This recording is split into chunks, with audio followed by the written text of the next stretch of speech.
Welcome to the Third Decade Podcast, where we believe every young adult deserves the confidence to take control of their financial future. Whether you're just getting started or you're well on your way towards financial independence, we're here to give you the tools and guidance you need to build a life that aligns with your dreams. Let's turn financial uncertainty into opportunity together.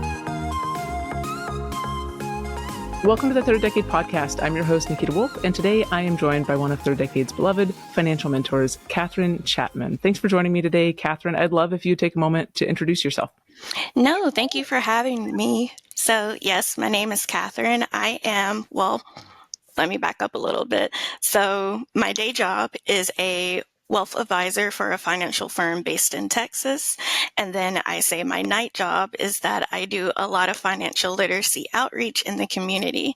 So my master's degree is in financial planning and wealth management. And so growing up, I really didn't know too much about money. And it wasn't until I started studying for my degree that I learned all these cool things about money, how you can build wealth, your financial behaviors. And so now this is kind of like a passion project for me. So during the day, I work with people who have wealth.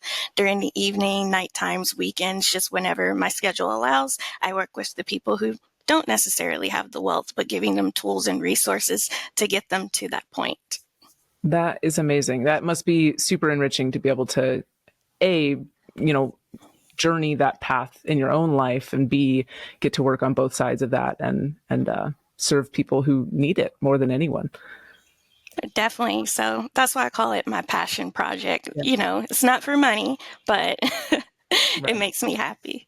That's amazing. Thank you. Thank you for doing that. So today our episode is going to be focused on the scarcity mindset and trauma around money. So I am really excited to dive into this. I know you have a lot of knowledge on the topic, and I know I'm going to be learning from you even during our discussion. So let's go ahead and just start off maybe by describing what is a scarcity mindset? What do we mean when we say that?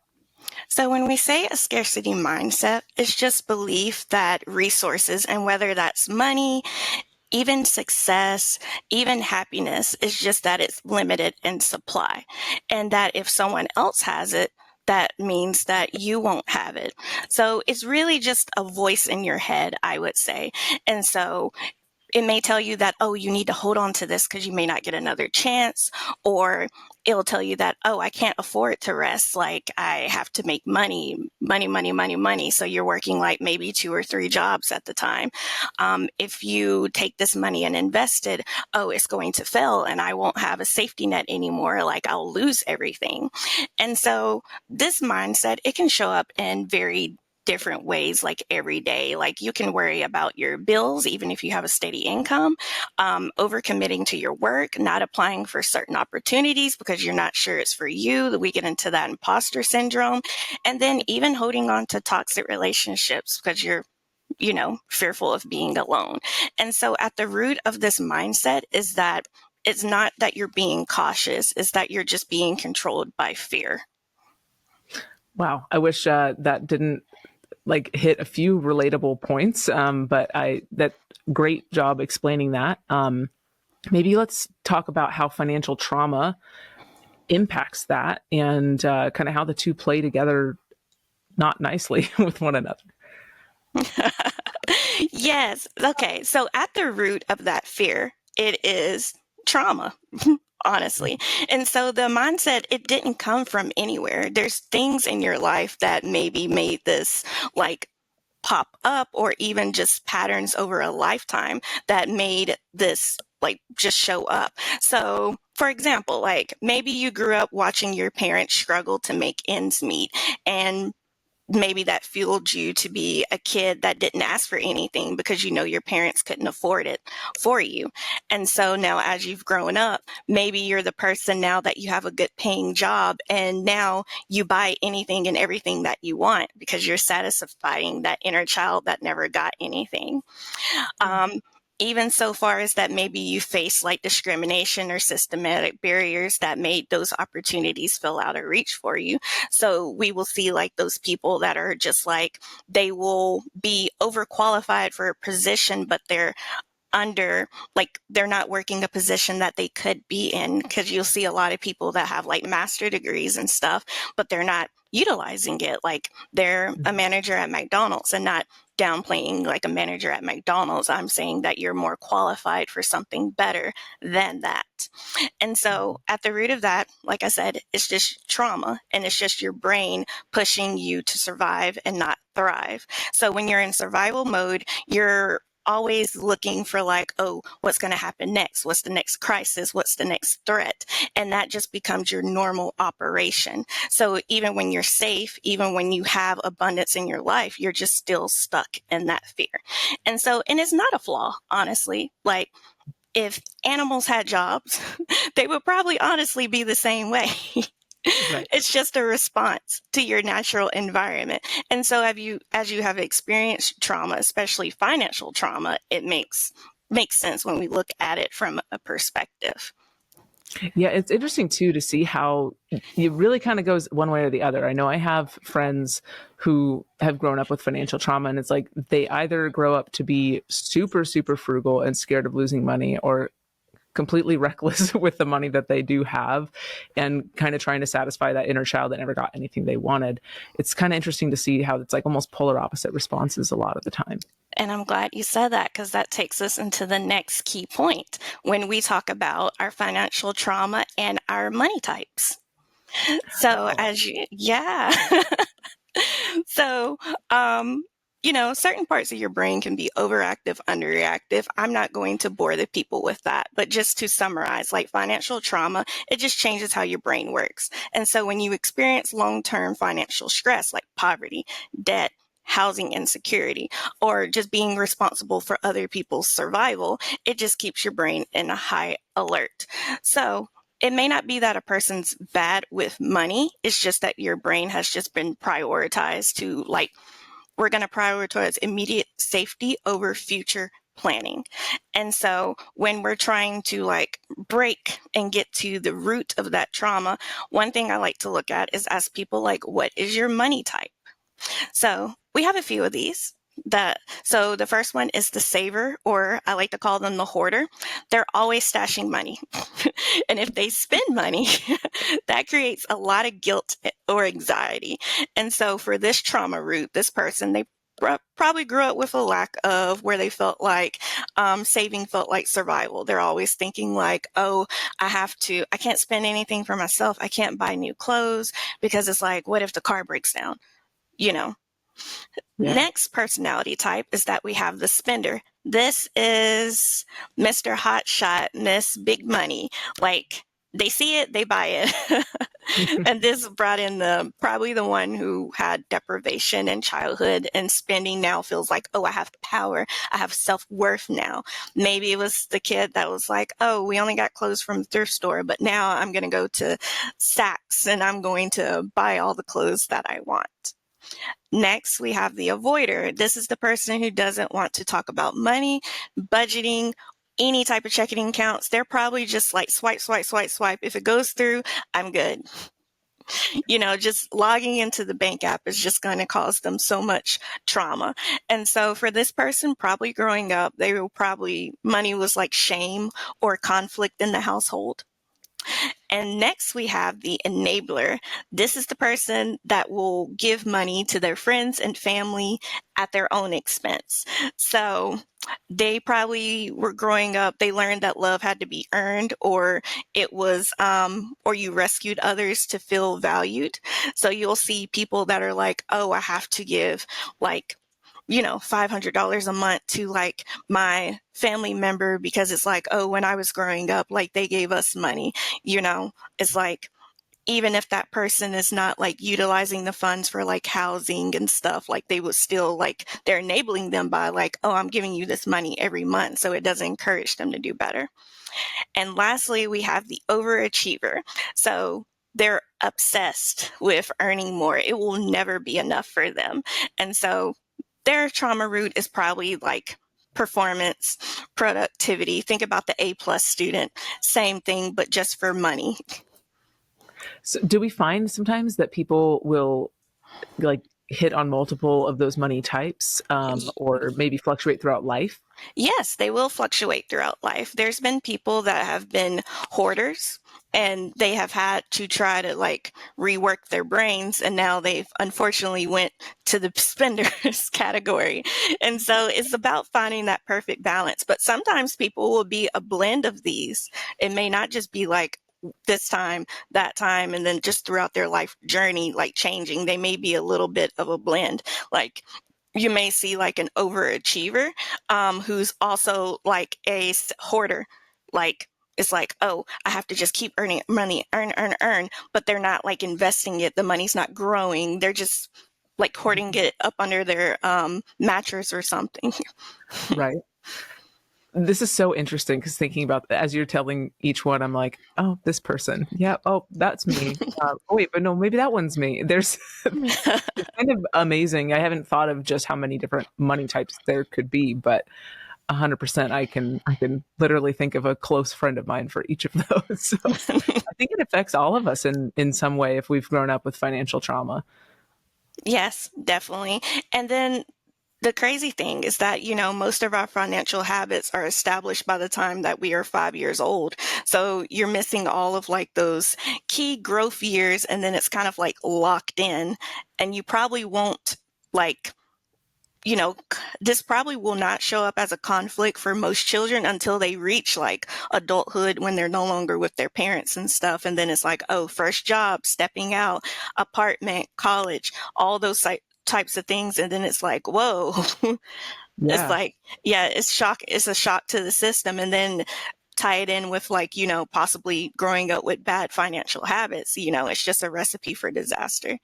Yeah, it's a lot of responsibility to stumble into all at once. I think just becoming an adult, that, it is a shock to the system. Definitely. I know that one of the things too is witnessing the struggle in your caregivers, even if it doesn't necessarily impact you. I think that sometimes like you grow up with a money script a little bit based on how your parents maybe dealt with stress around money or didn't deal with stress around money. Do you see that to be the case too? Yes, definitely. And there is, and if anyone uses TikTok, there was a couple that reminds me of this. So one of them grew up like, we'll say like lower class family. Another one grew up in like a more privileged family. And so they were comparing things that they did based on how they grew up. And this wasn't just totally about money. So one thing, the wife, she was from, she grew up in poverty. She would always save leftovers in the fridge, even if she didn't eat them. Because, it's like, what about, we may not have food, but he's a person that's like, oh, I'm going to eat this meal, throw it away. I don't need the rest. Even so much as like cutting the lights off in the house. Like every time she left her room, she would cut the light off, but he would be like, hey, leave the lights on. We can pay the power bill. But just little things like that, it makes you think. And so if you put that in the perspective of money, you can see like, she's probably like, the hoarder personality that we talked about earlier. She's probably thinking like, oh, we have to save, while he may be the personality that's like, we can just go to the store and buy it. It's okay. Right. Yeah, totally. So could we talk about how trauma affects the brain specifically, like almost on like a physical level, and just the decision making as it follows? Yes. So first thing is, most money making decisions are emotional. I would say even upwards of like 80%. And then like 20% would be like, we would say logical reasoning. And so how a lot of things in life are structured is to make you make those rash decisions like in the moment. It will be like, think about it in terms of a sale. It's like, oh, today only, or it's be like this weekend only. So a lot of things are pushing you in your brain to make those rash financial decisions. So, your brain system, in a sense, like it becomes overreactive when you are experienced to certain like outside forces. And when you react emotionally, impulsively, or fear, like when money is involved, it really, at the moment, you may think like, oh, it's okay. But sometimes people will have like that moment of clarity, probably like 24 hours later, and they're just like, what did I just do? Like, I bought this new 50-inch TV that was on sale. Did I really need it? And so when it comes to this, a lot of people feel like a lot of shame and stuff. And I just want people to know that it's not a flaw. It's like you're not set up for success when it comes to like dealing with these things. And so it takes a lot of work to rework your thinking system, because you're going to have to tell yourself like, wait. And so this is why they've tried to initiate different things of like, tell people to like, hey, before you make a purchase, have a 24-hour like think through, like sleep on it and make sure it's actually something that you want. Also tell yourself, is it really a want? Is it a want or a need? Do you need a new TV, but do you just want a 50-inch TV? Right. Slightly different. And just want to add in that you're not broken. Your brain is doing exactly what it was trained to do, like to protect you at the end of the day. Yeah, I think sometimes we forget that we really are animals and that our brain's job is to help us survive. And while this may have been beneficial to us a few thousand years ago, longer than that, like it's sometimes not as beneficial to us now. So yeah, just to be kind to ourselves and recognize that it makes sense that our brain is doing that, and we're intelligent enough human beings that we can help kind of rework that so it doesn't become maladaptive. Right. Maybe a couple more examples that I had thought of was having trauma around like the banking industry, for instance. Like I know there are some people who have lost money to a bank or have like had something where they weren't able to access funds. So there are people who avoid using a bank because they feel like their money is safer under a mattress. We can see how that could potentially backfire on a person if in the event of like a theft or accidentally losing money. Literally mattress stuffing your cash is not safer than a bank account. But then also lots of panic during financial planning and investment decisions. How do you see this impact people's like investment behavior? Because I know that's a big one. Even as somebody who I like to think of myself as pretty objective and like almost removed from thinking about investing too often because I have just everything on autopilot, plan set ahead of time. But how do you see this kind of creep up for people who are trying to invest and still kind of struggling with that trauma around money? Okay. Yeah. Let's start with the banking portion. So a lot of people are either they're underbanked or they are unbanked. And that just means that either they have like the most basic like checking account just to say that they have a debit card. That would be the underbanked. Sometimes people do not vet banks. And one option I've given people who are like wary of banks is that to try credit unions, because those are kind of a better alternative. Like you have to be like a member, and stuff. Like the funds are insured. They're insured with most banks also if they are like, they're not like a shady bank. Right. Yeah. So like, even if the bank fails, like the government typically steps in if they're FDIC insured, and they will give people back their money like pretty quickly. It's not going to take you like 6 months to get your money back. Like they step in pretty quickly. Like we saw that with the Silicon Valley banks and all of those that went. Yeah. Sad time. Yes. But there's a lot of distrust around banks, and that's why we offer credit unions as one. I try to get people to avoid using like Cash App and things like that, because it's like, even though certain ones of those like money apps, even though they are like insured and stuff, I have heard stories of like, for income tax, they've gotten it deposited into the account and they assumed it as fraud. And now they've taken your whole income tax. So, certain things you have to be wary of with dealing with those cash apps. So, that's one thing. I have a friend whose Venmo got shut down, and like even if people would pay him, he could not access the funds anymore. Yes. So I imagine that's probably a similar situation. That's crazy. Yes. Yeah. And it's a scary situation because it's like, well, who do you call at that point? It's like, you're going to be in for like a long fight. Yeah.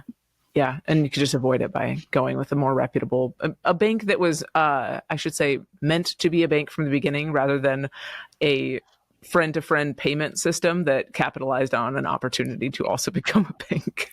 Yes, and that includes PayPal also. Just don't let your money sit there. There's and even if there's a thing called checks systems for like people that have like, they maybe overdrafted a bank account years ago and they shut it down and they never paid it and stuff.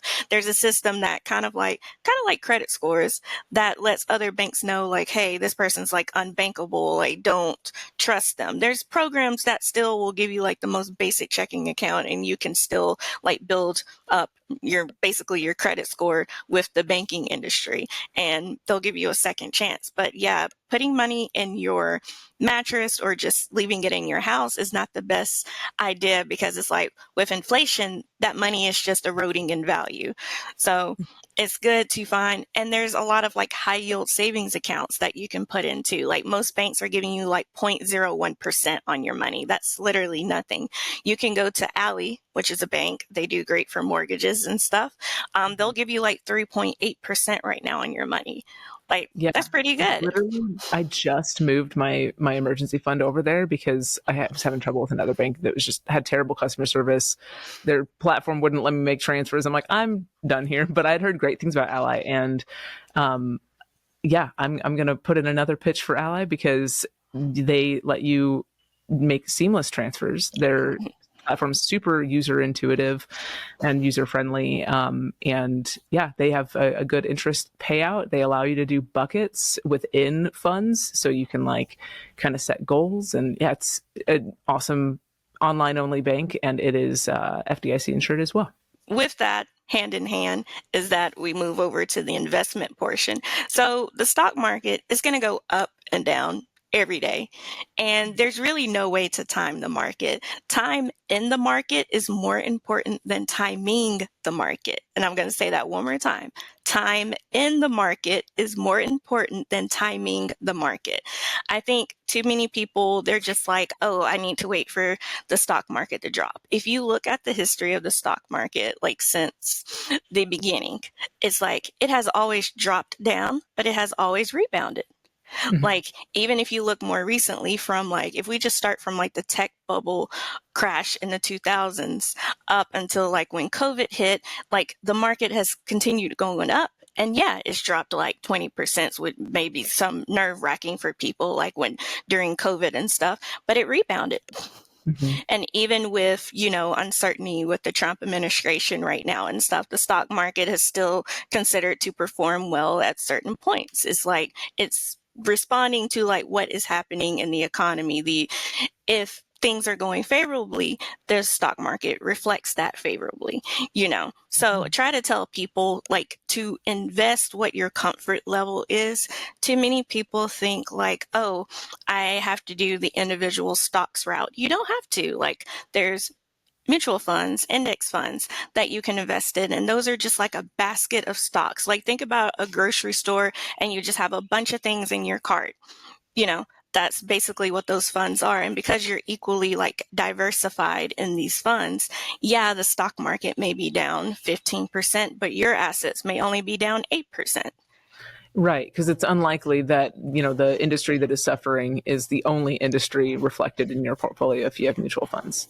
Right. And there's also assets that perform really well when the economy's doing well. And then on the flip side, when the economy's doing bad, there's other assets that perform well. So that's why I tell people like you have to be diversified when we get into this investment talk. Yeah, we are all for index funds, mutual funds, and not trying to stock pick, because yes, it is. No. So there are people that are really good, like you can follow and pick stocks, but that's, it's time consuming. And the last thing you want to end up with is that there were some horror stories with Fidelity, people who were following these, Instagram, TikTok stock pickers, and they didn't know about wash sale rules. And so they were ending up with like $800,000, gains taxable on their tax returns. And like, what do I do about that? I'm like, you owe it. There's nothing you can do about it. You can set up a payment plan, but there has to be some knowledge there first before we just jump into stocks. Yeah. Yeah, no kidding. I think Robinhood and companies like it have made it feel so approachable that it's getting people who know literally nothing to like come in and put real life money and stuff at stake. So yeah, it's sort of a downside to making it overly accessible. You want it to be accessible, of course, but not gamified, because then I think you're maybe drawing in the wrong personality types into financial planning for their futures. Yes. So I would love to maybe move into our discussion around, if our listeners resonate with some of these money types, maybe have some background of financial trauma, but they are ready to move forward and forge a better path that is better for their well-being. What can people do to help kind of rewrite their money script and just, move forward into healthier habits? Well, the first thing I would want them to do is there is a survey on Abacus Wealth Partners, and it will ask you to answer the questions, and it will tell you like what your money type is, and it will give you a good start point of like, what are some things you can look for in your behaviors and, track those behaviors. Another thing I would like them to do is that for a month, just keep every receipt that they spend money on. Like, I don't care if you went through the drive-through on your lunch break to McDonald's, like keep like a little paper bag in your cart and just chunk a receipt in there, like every time you spend something. Then at the end of the month, I want you to look at every receipt and like categorize it. Is it food? Is it clothing? Or is it like a necessity? Like your housing is a necessity, electricity bill, internet can be an accessibility, like necessity now because, most people like work from home or just, streaming services. Like those aren't necessities, but if you are using your internet for streaming services, put them over there in the leisure category. And then just look like where you are spending money. And that usually is like the first kick for someone to be like, oh, something needs to change. Because a lot of people, like, they'll say like, oh, I want to change my money habits. And I'm like, okay, where's your money going? And then it's just like a flat line. Yeah. It's like, we can't change anything if we don't know where the money is going, because it's a possibility that maybe you do have better spending habits than you thought. And we have an income problem.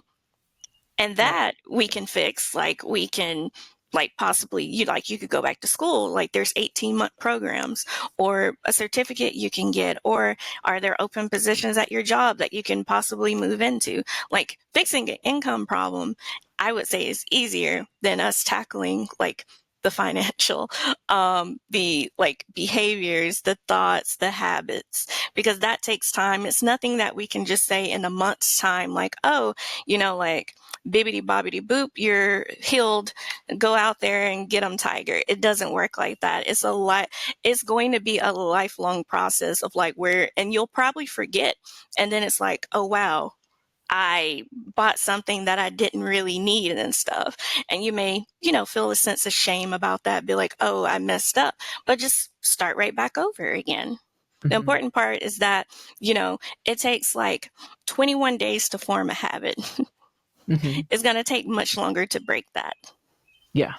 Yeah, no, that's absolutely true. I also think sometimes it can be really eye-opening for people to see where they actually spend their money. One of the things that our participants do in our program during the education piece before they move into mentorship is putting together their financial profile and filling out an expenses sheet based on like their historical spending of the last year.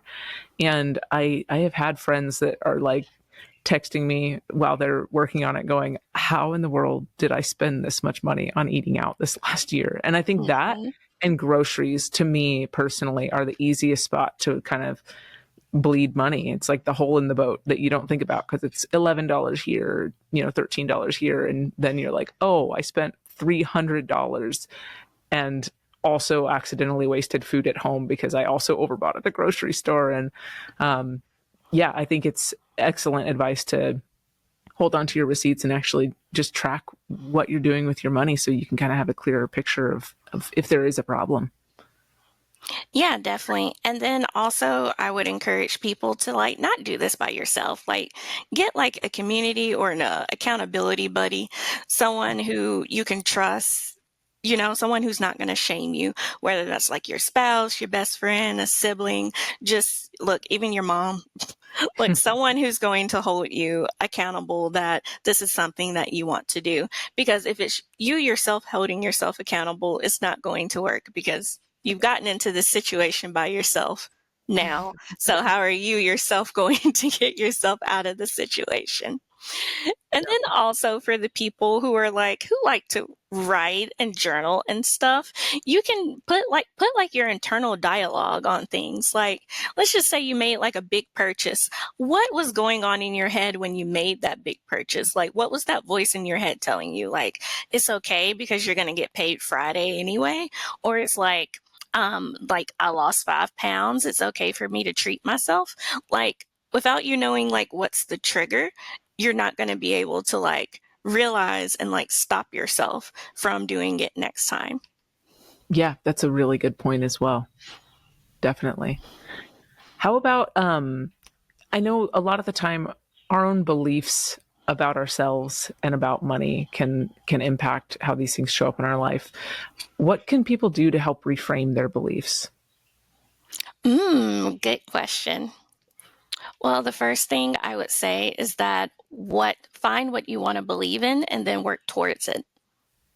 Because like earlier when we talked about the little voices in the head and I said that, oh, if I invest in myself and fail, like I'm going to lose everything. So let's reframe that and say, if I don't invest in myself, it's like, what is the end result? You may have to work till you die.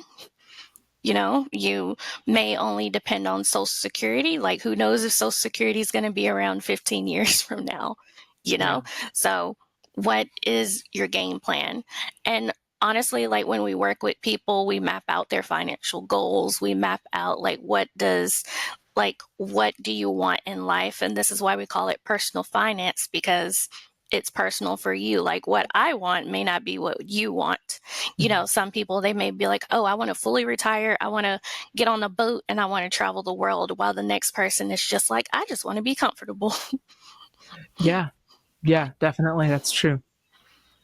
So are there any other things you want to touch on before we kind of wrap up this episode?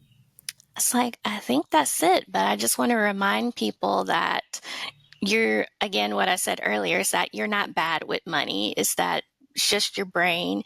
It's prioritizing immediate safety over your future planning. And there's ways to combat that, but you have to be at the point yourself where you're ready to like address and fix that. And if you aren't ready, I wouldn't encourage you to start the process because you'll just get, burned out and tired because you're not at the point mentally where you want to change. But when you hit that point, I say full on running. Don't stop. Yeah. Well, as we're closing out, I do want to have a moment just to invite our listeners to reflect on a couple of questions. So I want you to think about what your earliest memory around money is. And you can pause the episode if that helps. And I also want you to think about, what belief about money do you want to challenge this week? Maybe just as a starting point as you start to dig through some of this yourself. But thank you so much, Katherine, for joining and for discussing such an important topic, and I think a relatable topic to so many people.